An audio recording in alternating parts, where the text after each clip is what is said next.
చిత్తూరు నియోజకవర్గ మహిళా అధ్యక్షురాలు లీలావతి మాట్లాడుతున్నాను. నా గురించి నిన్న మొన్న ఏదే కావాలని వైఎస్ఆర్సీపీ వాళ్ళు రాజకీయంగా ఎదుర్కొనే దమ్ము లేక, ధైర్యం లేక, బొగిసి లేక నా వ్యాపారము, వృత్తి, బ్రతుకుతెరువు ఏదైతే ఉందో దానికి సంబంధించిన దాని మీద పడుతున్నారు. ఇటువంటి చీప్ ట్రిక్స్ ప్లే చేస్తారు అంటే అది ప్రపంచంలో ఒక వైఎస్ఆర్సీపీ మాత్రమే ఉంటుంది, ఇంకెవ్వరూ అలా చెయ్యరు. మేము తెలుగుదేశం పార్టీ చంద్రబాబు నాయుడు గారి ఒక ఆచరణలో నడుచుకునే వాళ్ళం. మా దగ్గర ఎటువంటి తప్పులు ఉండదు. మీ లీలలు కాదు, మీరు ఏమైనా ఉంటే సవాల్ చేస్తున్నాను పత్రికాముఖంగా, మీరు ఏదైనా మీరు ప్రూవ్ చేసుకోవచ్చు.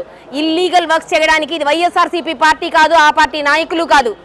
మేము జీతం ఇచ్చామా లేదా అమ్మాయికి అనేటువంటిది, ఏ విధంగా మేము అమ్మాయితో ప్రవర్తించినామనేటువంటిది ఈరోజు మన ఎస్పీ ఆఫీస్ నుంచి స్పెషల్ ఆఫీసర్స్ అంతా రావడం జరిగింది. మా ఎంప్లాయర్స్ అందరినీ కూడా ఎంక్వైరీ చేయడం జరిగింది.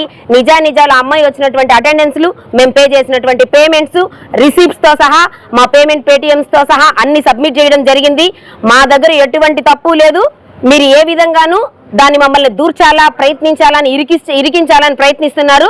అది ఎప్పటికీ జరగదు. ఎందుకంటే ఆ అమ్మాయి దగ్గర బలవంతంగా డబ్బులు ఇచ్చి వైఎస్ఆర్సీపీ వాళ్ళు హరీషారెడ్డి ఆ పిల్ల పిన్నిని చెప్పి చేసినటువంటి ఒక వీడియోని ఈ పిల్ల కూడా పిన్నిని చెప్పి ఇన్స్టాగ్రామ్లో పెట్టింది.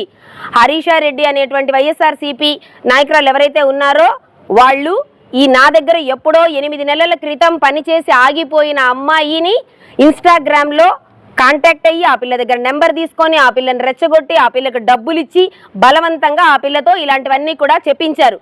డబ్బులు ట్రాప్లలో మా దగ్గర పనిచేసేటువంటి వర్కర్స్ పడతారేమో, కానీ పోలీసులు నిజాలు నిగ్గు తేల్చడం మొదలుపెట్టారు.